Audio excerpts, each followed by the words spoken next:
श्री राम। प्रभु श्री रामचंद्र जी की कथा में आप सबका स्वागत है।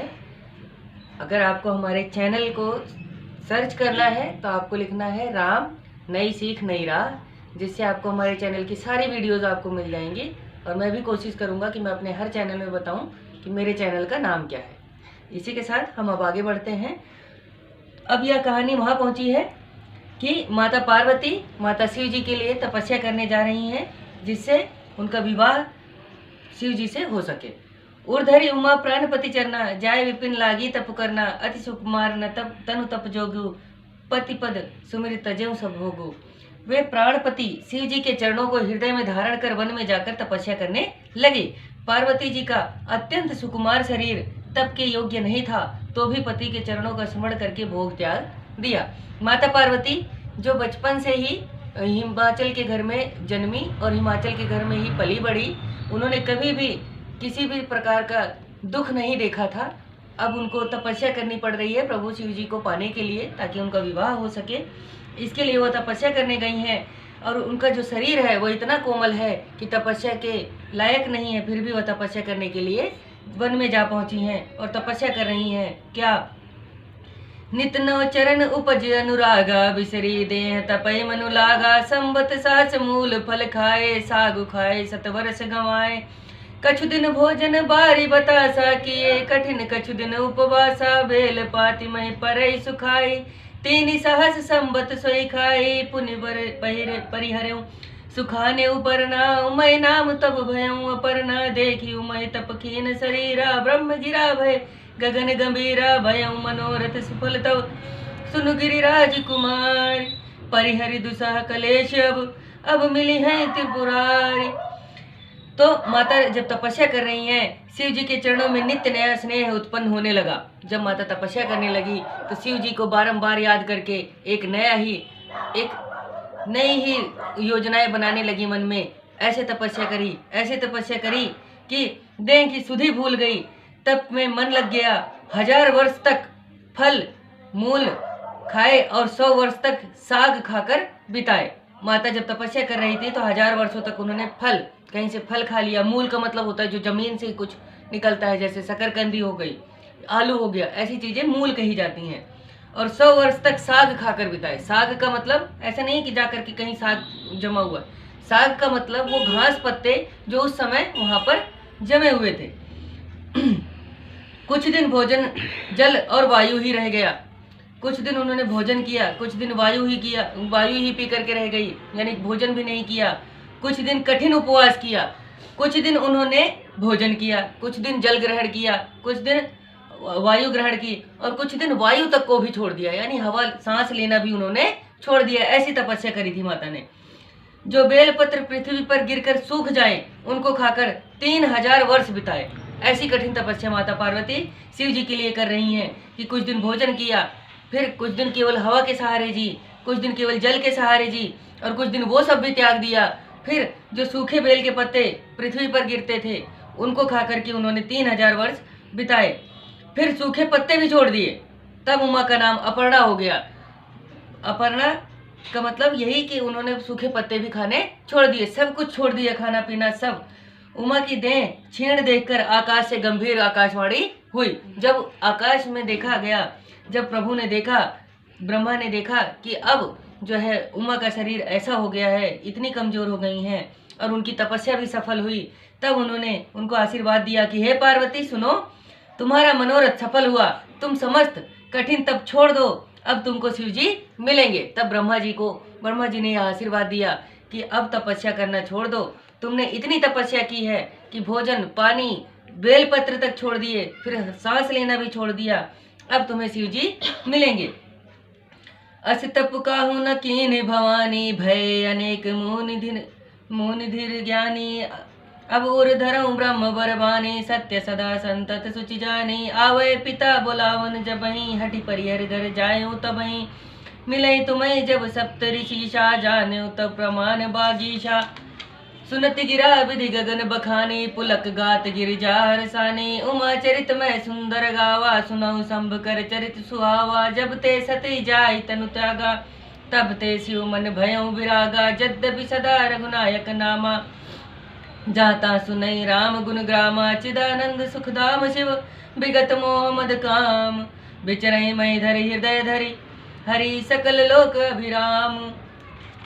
अब जब तुम्हारे पिता, उन्होंने क्या कहा ब्रह्मा जी ने कि हे भवानी, अनेक पंडित मुनि और ज्ञानी हुए, पर ऐसी तपस्या जैसी आपने की है ऐसी तपस्या आज तक किसी ने नहीं की। अब श्रेष्ठ ब्रह्मवाणी को सत्य जानकर और निरंतर पवित्र जानकर हृदय में धारण करो। जब तुम्हारे पिता बुलाने आवे तब हट छोड़कर घर चली जाना। जब तुम्हें सप्तऋषि मिले तब ब्रह्मवाणी का प्रमाण जान लेना। जब सप्तऋषि आकर के आपसे बात करें, आपसे मिलें, जब आप सप्तऋषि को देखें तब मेरी वाणी सफल हुई यह भी मान लेना, क्योंकि ब्रह्मा दिखाई तो दे नहीं रहे हैं। तो माता पार्वती कहीं तपस्या को न छोड़े, यह सोच करके ब्रह्मा जी ने पहले यह कह दिया कि जब माता पिता बुलाने आए तो घर चली जाना, और जब सप्तऋषि मिल जाए तो यह मान लेना कि मैंने जो कहा है वह भी सत्य है। आकाश से हुई ब्रह्मवाणी सुनकर पार्वती का शरीर पुलकायमान हो गया और वे बहुत प्रसन्न हुई। यह पार्वती का सुंदर चरित्र मैंने कह सुनाया। अब शिव जी का चरित्र सुनो। यह याज्ञवल्क्य जी भरद्वाज मुनि को सुना रहे हैं कि माता पार्वती का और प्रभु शिव जी का विवाह कैसे हुआ। याज्ञवल्क्य जी भरद्वाज मुनि को सुना रहे हैं। जब से सती ने शरीर जाकर छोड़ा था तब शिव जी के मन में वैराग्य उत्पन्न हो गया। सदा श्री रघुनाथ जी का नाम जपने लगे और जहां तहां उनके गुणों की कथा सुनने लगे। अब पहले तो पार्वती जी का इन्होंने बताया कि क्या चरित्र हुआ, क्या क्या उन्होंने किया, और यहाँ शिव जी क्या कर रहे थे। जब से सती जी ने शरीर त्यागा था तब से लेकर के अभी तक भगवान शंकर क्या करते थे कि जहाँ भी राम कथा होती थी प्रभु श्री रघुनाथ जी का ध्यान करते थे, और जहाँ कहीं भी राम कथा होती थी वहाँ वो सहज ही चले जाते थे, बिना बुलाए शंकर भगवान खुद ही पहुँच जाते थे और राम कथा सुनते थे। उनका मन वैराग्य में लग गया था। आगे चैतन्य आनंद स्वरूप सुख के धाम मोह मद काम से रहित शिव जी सब लोगों को आनंद देने वाले भगवान श्री हरि को हृदय में धारण कर पृथ्वी पर विचरने लगे। भगवान शिव जी पृथ्वी पर आकर रहने लगे और पृथ्वी पर ही जहाँ तहाँ जाने लगे। कैलाश पर्वत छोड़ करके हर जगह जा करके प्रभु श्री रामचंद्र जी के गुणों का बखान सुनने लगे। कतौ मुनिंद उपदेश ज्ञाना कतौ राम गुण करई बखाना यद्यपि काम तदपि भगवाना भगत विरा दुख दुखित सुजाना। ए विद गयो काल बहु बीती नित नय होई राम प्रद प्रीति नेम प्रेम शंकर कर देखा विचल भगति कै रेखा। प्रगटे राम कृतज्ञ कृपाला रूपशील निधि तेज विशाला बहु प्रकार शंकर सरा तुम विनय स्मृत को निर्वाह बहु विधि राम सिमहि समझावा पार्वती कर जन्म सुनावा। अति पुनीत गिरिजा कह करनी बिस्तर सहित कृपा निधि भरनी। अब बिनती मऊ सुनौ शिव जो मोह पर निज ने हूँ जाय विवाह शैल जही या मोह मांगे दे हूँ। अब शिव जी से प्रभु श्री रामचंद्र जी मिले। जब उन्होंने देखा कि प्रभु शिव जी सदैव जो है राममय हो गए हैं और प्रभु श्री रामचंद्र जी का ध्यान कर रहे हैं, तो वे कहीं मुनियों का ज्ञान, जब शिव जी तपस्या कर रहे हैं तो कैसी तपस्या कर रहे हैं शिव जी, वे कहीं मुनियों का ज्ञान उपदेश देते हैं, कहीं श्री राम के गुणों का वर्णन करते हैं। यद्यपि सुजान शिव भगवान निष्काम है तो भी सती के दुख से दुखित है कि माता सती का निधन हुआ, माता सती ने अपने देह का परित्याग किया, इसलिए प्रभु शंकर जी दुखी हैं। इस प्रकार समय बीत गया। श्री राम चंद्र जी के चरणों में नित्य नई प्रीति उत्पन्न हुई। जब रामचंद्र जी ने शिव जी का नियम प्रेम और हृदय में भक्ति देखी, अविचल रेखा देखा, तो कहा तब कृतज्ञ कृपालु रूप और शील निधि महान तेजस्वी श्री रामचंद्र जी प्रकट हुए। जब उन्होंने देखा कि प्रभु शिव जी इतनी तपस्या कर रहे हैं, इतनी भक्ति कर रहे हैं, इतने नियम व्रत और ध्यान कर रहे हैं, तो प्रभु श्री रामचंद्र जी प्रकट हुए। उन्होंने बहुत प्रकार से शिव जी की बड़ाई की और बोले आपके बिना कौन ऐसा प्रण को निभाए। मतलब उन्होंने भी शिव जी से कहा कि हे शिव जी, आपके बिना आपके जैसा प्रण और कोई नहीं कर सकता। रामचंद्र जी ने बहुत प्रकार से शिव जी को समझाया और पार्वती का जन्म सुनाया।